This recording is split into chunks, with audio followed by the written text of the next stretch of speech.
যে ওনারা খুন করেছেন, ওনারা ক্রাইম এগেইনস্ট হিউম্যানিটি করেছেন, and they have left the country when they felt that আজকের এই বিচারের মুখোমুখি তাকে হতে পারে। এই যে জায়গা থেকে ওনারা গেছেন, তারপরে আপনারা দেখেছেন প্রসিকিউশন বলেছে ওনারা এই বিচার সম্পর্কে জানেন, বিচার পর্যবেক্ষণ করছেন, এই বিচারের বিষয়ে কথা বলছেন, এই বিচারকে প্রতিহত করার জন্য বিভিন্ন রকম ইনস্ট্রাকশন দিচ্ছেন।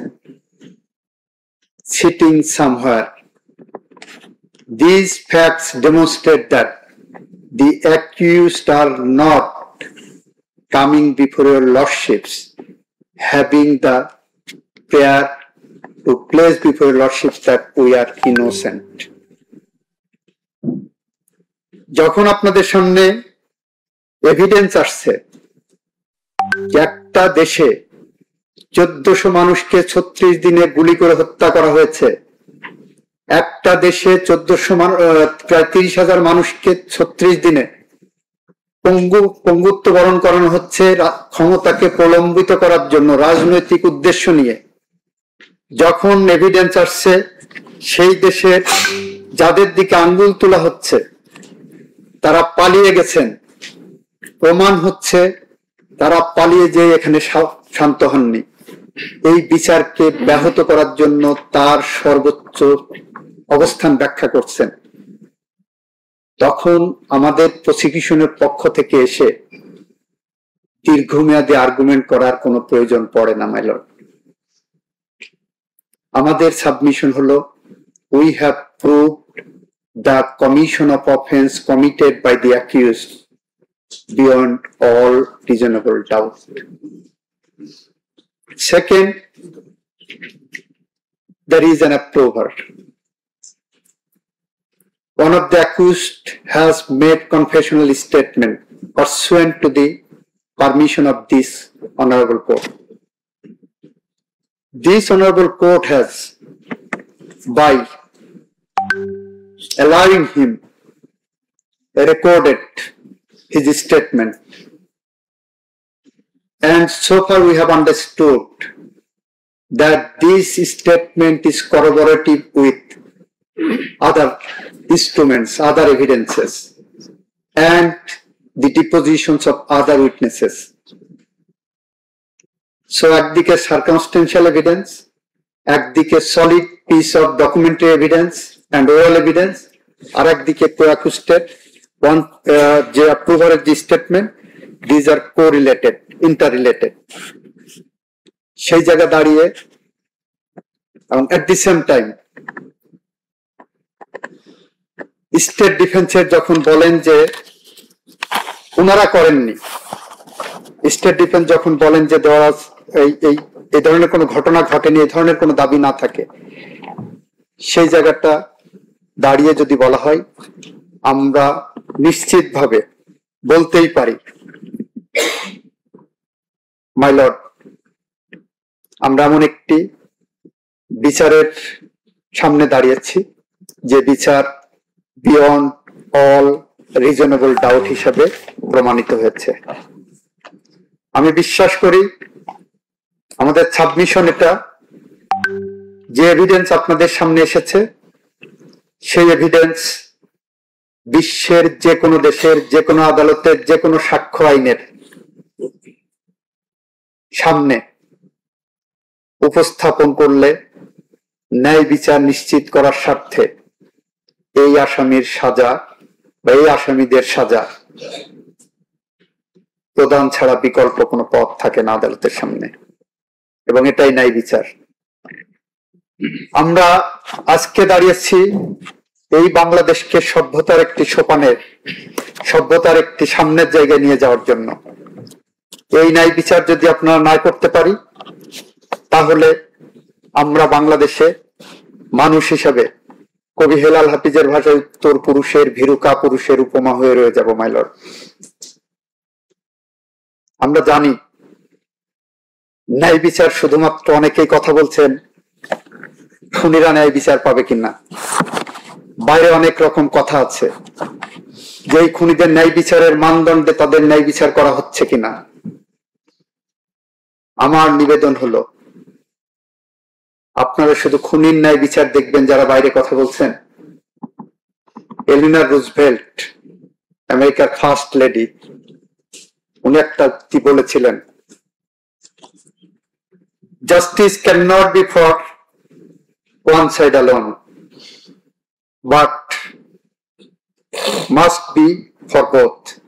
Justice consists not in being neutral between right or wrong, but in finding out the right and upholding it wherever found against the wrong.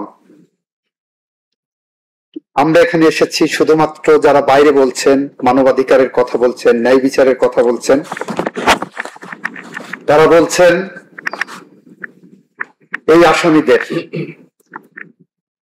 যারা মানবতা বিরোধী অপরাধে জড়িত আছে তাদের ন্যায় বিচারের মানদণ্ড তুলে ধরতে যে এই ট্রাইব্যুনালের সূক্ষ্ম সূক্ষ্ম বিষয়গুলো উপস্থাপন করার চেষ্টা করছেন, এই বিচার প্রক্রিয়াকে একটি প্রশ্নবোধক জায়গায় নিয়ে যাওয়ার চেষ্টা করেছেন।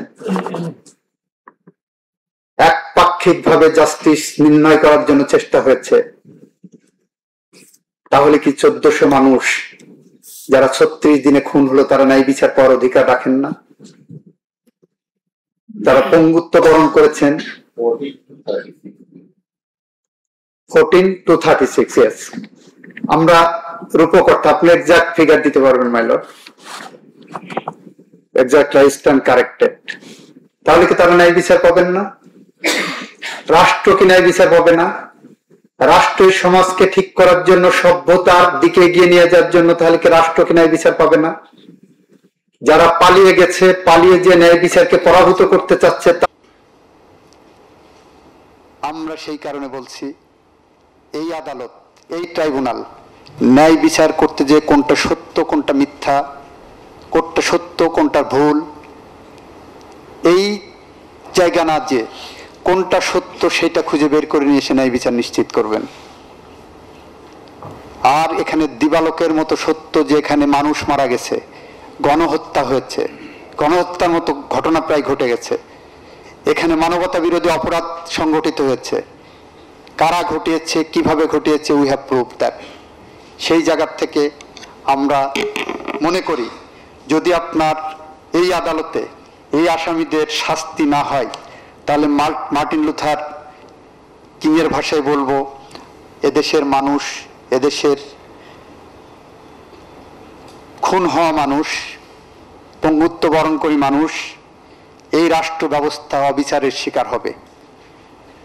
এবং সেই অবিচারের শিকার যদি রাষ্ট্র হয়, মার্টিন লুথার কিংয়ের ভাষায় এটা হবে injustice anywhere is a threat to justice everywhere.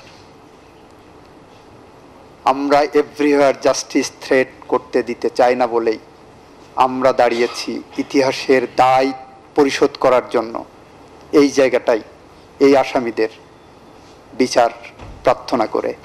আপনারা ন্যায় বিচার করবেন, ন্যায় বিচারের সামনে দাঁড়িয়ে আপনারা এই জায়গাগুলো যদি বিবেচনায় আনেন তাহলে গোটা বিশ্ব দেখবে এদেশে ন্যায় বিচার হয়। এবং এই ন্যায় বিচার শব্দটা খুব সিম্পল। উইনস্টন চার্চিলের ভাষায় যদি বলি, all the great things are simple and this can be expressed in a single word, that is freedom, justice, honor, duty, hope. আজকে আপনারা যেটা ন্যায় বিচার করতে বলছেন গোটা মিডিয়ার কাছে, গোটা জাতির কাছে, গোটা বিশ্বের কাছে এটা একটা অনেক জটিল ব্যাপার মনে হতে পারে। আমি প্রসিকিউশনের পক্ষ থেকে বলবো এটা একটা simple matter. Why it is a simple matter? Because the law has defined a crime. Your lordships are here to go through the law, to try the crime. in order to make the people free, in order to make justice, in order to give the nation a hope, in order to keep the citizens an honor to express their will. And that is why this is a simple issue. যদি আমরা এটাকে জটিল আকারে দেখি তাহলে জটিলতা আসবে, যদি জটিল আকারে না দেখি তাহলে এটা জটিল আকারে আসার সুযোগ নাই। এক্ষেত্রে আমেরিকার সবচেয়ে জনপ্রিয় প্রেসিডেন্টের একজন জন এফ কেনেডি, উনি একটা ঐতিহাসিক স্পিচে বলেছিলেন, let us not speak the Republican answer nor the Democratic answer but the right answer. এই ন্যায় বিচারে বাংলাদেশের বিভিন্ন পক্ষ কি বলল সেই জায়গায় আমরা থাকতে চাই না। আমরা বলতে চাই এই ন্যায় বিচার আমাদের সভ্যতার পাদপীঠে একটি মাইল ফলক হিসেবে থাকবে।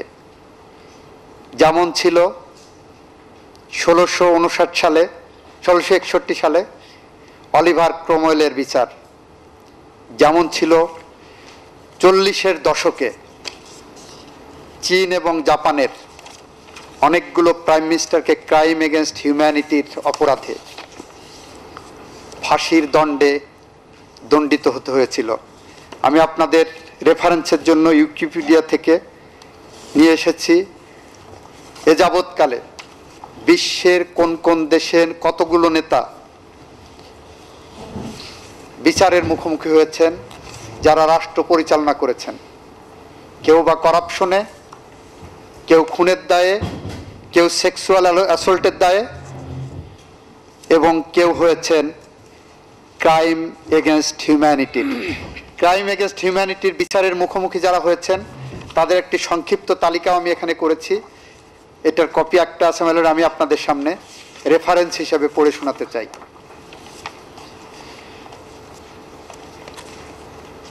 1945 সালে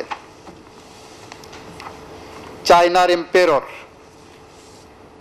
পুই ক্রাইম এগেনস্ট হিউম্যানিটির দায়ে অভিযুক্ত 1946 সাল থেকে কারাগারে ছিলেন। জাপানের প্রাইম মিনিস্টার কোকি হিরোতা ক্রাইম এগেনস্ট হিউম্যানিটির অপরাধে তাকে ফাঁসির দড়িতে ঝুলিয়ে 1946 সালে হত্যা করা হয়, মৃত্যুদণ্ড কার্যকর করা হয়।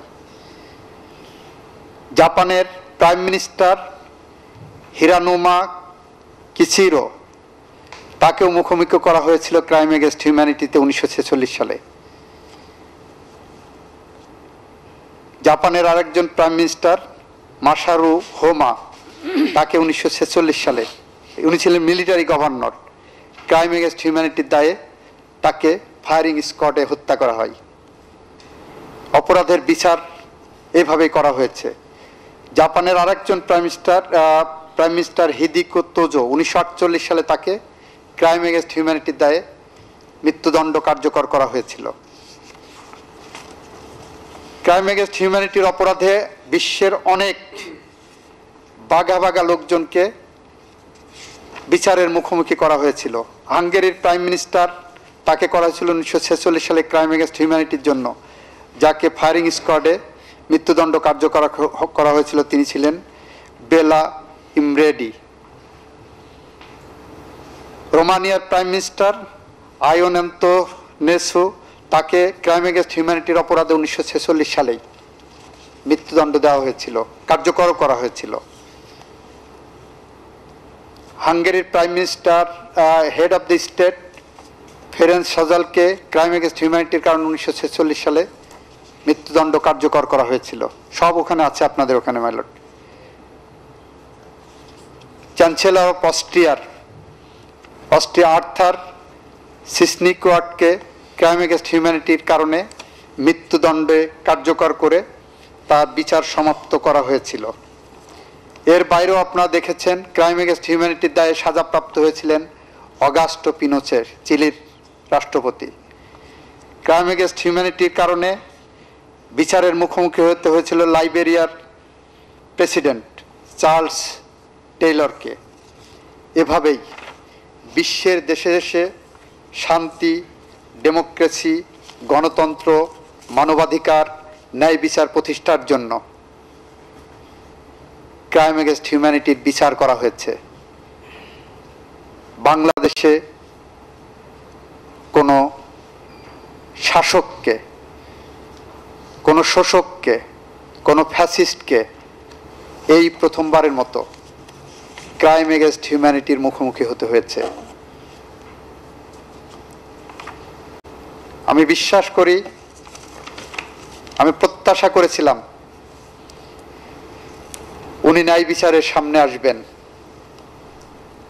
উনি এটা বিশ্বাস করতেন। রাজনৈতিক বক্তৃতায় বলেছিলেন, আর একজন রাজনৈতিক নেতার রেফারেন্স টেনে, সাহস থাকলে বাংলাদেশের মাটিতে এসে বিচারের মুখোমুখি হোক। আমার বিশ্বাস ছিল উনি এই কথাটা মন থেকে বলেছিলেন। আমার বিশ্বাস ছিল উনি এটা বিশ্বাস করে বলেছিলেন। আজকে আমি দেখলাম উনি মন থেকে বলেননি, উনি বিশ্বাস থেকে বলেননি। উনার যদি সাহস থাকতো তাহলে উনি বাংলাদেশের মাটিতে এসে এই বিচারের মুখোমুখি হতেন। মাননীয় আদালত, মাননীয় ট্রাইব্যুনাল, বিচার যত কঠিনই হোক, যত বাধার প্রাচীর আসুক, সমস্ত বাধার প্রাচীর ভেঙে যদি ন্যায় বিচার প্রতিষ্ঠা করা না সম্ভব হয়, তাহলে আমরা জাতি হিসাবে আগামী দিন এগোতে পারবো না। আমি একটা বিচারের মানদণ্ড আপনাদের সামনে তুলে ধরতে চাই। সে বিচার নিয়ে আজ পর্যন্ত বিতর্ক আছে। 1951 সালে মাত্র 1 মাসের মধ্যে বিচার সম্পন্ন করেছিলেন আমেরিকান আদালত। সেই বিচারের মুখোমুখি হয়েছিলেন জুলিয়াস এবং অ্যাথেল রোজেনবার্গ। জুলিয়াস রোজেনবার্গ এবং অ্যাথেল রোজেনবার্গ তার দম্পতি ছিলেন। তাদের বিরুদ্ধে অভিযোগ ছিল যারা দেশের বিরুদ্ধে অপরাধ করছে গুপ্তচর বৃত্তি করে, যার কারণে কোরিয়া দ্বীপে লক্ষ লক্ষ নিরীহ মানুষ মারা গেছেন। তাদের বিচার প্রক্রিয়ায় আমেরিকার সিভিল সোসাইটি থেকে শুরু করে গোটা বিশ্ব জেগে উঠেছিল। সমস্ত নোবেল লরিটেরা, বিজ্ঞানীরা এই বিচারের বিরুদ্ধে কথা বলেছিলেন, এদেরকে খালাস দিতে বলেছিলেন। এই বিচার প্রক্রিয়া নিয়ে ফ্রান্সের সাথে আমেরিকার তৎকালীন সময়ে রাষ্ট্রীয় সম্পর্ক ছিন্ন হওয়ার অবস্থা গিয়েছিল। তখন প্রেসিডেন্ট আইজেনহাওয়ার এই বিচার নিয়ে একটি উক্তি করেছিলেন। সেখানে যে সাক্ষী এই আসামিদের বিরুদ্ধে, রোজেনবার্গ দম্পতির বিরুদ্ধে সাক্ষ্য দিয়েছিলেন, সেই সাক্ষীও এক পর্যায়ে যে ট্রাইব্যুনালের কাছে বলেছিলেন ওদের মৃত্যুদণ্ড থেকে মার্জনা দেওয়া হোক, নিবেদন করেছিলেন, প্রেসিডেন্টের কাছে নিবেদন করেছিলেন। তখন আইজেনহাওয়ার একটা উক্তি করেছিলেন। উনি বলেছিলেন, এটা আমি বলতে পারি, পারমাণবিক যুদ্ধের বিশাল সম্ভাবনা তৈরি করে এই দম্পতি পুরো বিশ্বের লাখ লাখ নিরপরাধ মানুষের মৃত্যু পরোয়ানা জারি করেছে। 2 জন মানুষের মৃত্যুদণ্ড কার্যকর অবশ্যই একটি বড় ঘটনা, কিন্তু তার চেয়েও বড় ঘটনা হবে যদি লাখ লাখ মানুষ এই গুপ্তযুদ্ধের কারণে মারা যায়। সেদিন সে বিচার সম্পন্ন হয়েছিল। আমরাও মনে করি নিশ্চয়ই এই আসামিদের মৃত্যুদণ্ড দাবি করা, মৃত্যুদণ্ড হওয়া, কার্যকর হওয়া, মৃত্যুদণ্ডের মাধ্যমে ন্যায় বিচার নিশ্চিত করা একটি বড় ঘটনা হিসাবে অনেকেই দেখবেন। কিন্তু এই আসামিদের যদি শাস্তি নিশ্চিত করতে না পারি আমরা, তাহলে এই আসামিদের হাতে বাংলাদেশের অসংখ্য অগণিত মানুষের জীবন বিপন্ন হবে। এই আসামিদের হাতে বাংলাদেশের নিরীহ মানুষ গুলিবিদ্ধ হয়ে মারা যাবে, 5 বছরের শিশু মারা যাবে, 10 বছরের আনাস মারা যাবে, পানি বিতরণ করা অবস্থায় মুগ্ধ মারা যাবে, বুক চিতিয়ে আবার রাজপথে দাঁড়িয়ে আবু সাইদরা মারা যাবে। আমরা যদি ন্যায় বিচার নিশ্চিত করতে না পারি, এই দুইজনের বিচার ব্যাহত হয়, এই দুজনের যদি শাস্তি না হয় যেটা আইনে প্রেসক্রাইব করা আছে, তাহলে বাংলাদেশের মানুষ ইতিহাসে রাস্তা খুঁড়ে একটি ভীরু কাপুরুষের উপমা হয়ে রয়ে যাবে। সেই কারণেই আমরা মনে করি এই বিচারে আমরা যা প্রমাণ করেছি সেটা বিয়ন্ড অল রিজনেবল ডাউট। এই কথা বলে আমি সর্বশেষ কথা যেটি বলবো সেটি হলো, রোজেনবার্গ দম্পতি সাহসের সাথে কারাগারে থেকে তার আইনজীবীকে 19 জুন 1951 সালে প্রথমে জুলিয়াস চিঠি লিখেছিলেন, ফাঁসির কাষ্ঠের মুখোমুখি দাঁড়িয়ে লাস্ট দিন আমি প্রত্যাশা করব এই আসামিরা আদালতে এসে আগামী প্রজন্মের কাছে দৃষ্টান্ত উপস্থাপন করে এথেল এবং জুলিয়াসের মতো বলবেন, পৃথিবীতে শান্তি আনার জন্য, সোনার ফসল আর গোলাপের দিন আনার জন্য অনায়াসে মাথা উঁচু করে সাহস, নিজেদের শক্তিতে লক্ষ্য স্থির রেখে, অকম্পিত বিশ্বাসে জল্লাদের চোখে চোখ রেখে আমরা দাঁড়িয়ে আগামী প্রজন্মের জন্য একটি বাসযোগ্য ভূমি রেখে যাব। আমি বিশ্বাস করি, আমি প্রত্যাশা করি, আমার আকাঙ্ক্ষার জায়গা এই আসামিরা ন্যায় বিচারের মানদণ্ড নিশ্চিত করতে হলে বাংলাদেশের ভবিষ্যৎ প্রজন্মের বাসযোগ্য ভূমি গড়ে তুলে দেওয়ার জন্য ওনারা বলবেন, যেমন বলেছিলেন এথেল এবং জুলিয়াস তার লয়ারের মাধ্যমে গোটা বিশ্বকে জানিয়েছিলেন, স্বাধীনতা এবং অন্য যেসব জিনিস জীবনকে সত্যি সুন্দর, সত্যি সার্থক করে তোলে, তা পাবার জন্য মাঝে মাঝে খুব বেশি রকম মূল্য দিতে হয়। তারা হয়তো এরকম একটি উক্তি দিয়েই এই বিচারের রায় মেনে নেবেন, অন্য কোনো পথ বেছে নেবেন না, অন্য কোনো পথে তারা হাঁটবেন না। এই কথা বলে আমি আপনার কাছে আইনে প্রদত্ত সর্বোচ্চ শাস্তি প্রত্যাশা করে আমার কথা শেষ করছি। Much obliged, Your Lordships. Thank you, Learned Attorney General. Where you have concluded, and I want to start from there, a maxim. Yes, my lord. There is a saying, fear justitiae ruat calam, let justice be done, Yes, my lord. even though the heavens should fall. Yes. We can assure all of you that justice will be done at any cost. Much obliged. Justice will be done for both sides. Absolutely. And justice will be done very fairly, very transparently, beyond all questions. Even though questions will be raised by some quarters, it doesn't matter. We will not care who will say what.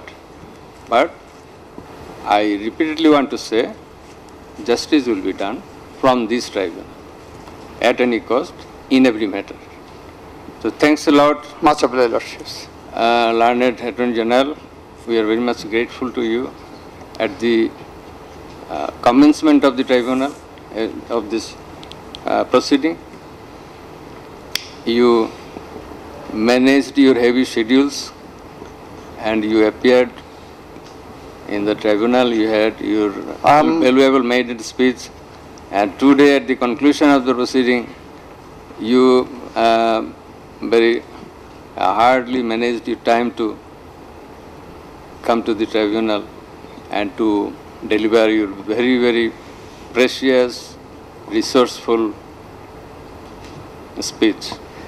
I'm grateful to Your Lordships. I think that all of us and the tribunal will be benefited by your. I'm grateful to Your Lordships, and I'm grateful to my prosecution team who have invited me to submit before Your Lordships, and Your Lordships are kind enough to allow me to give these closing submissions. Much obliged. Thank you very much.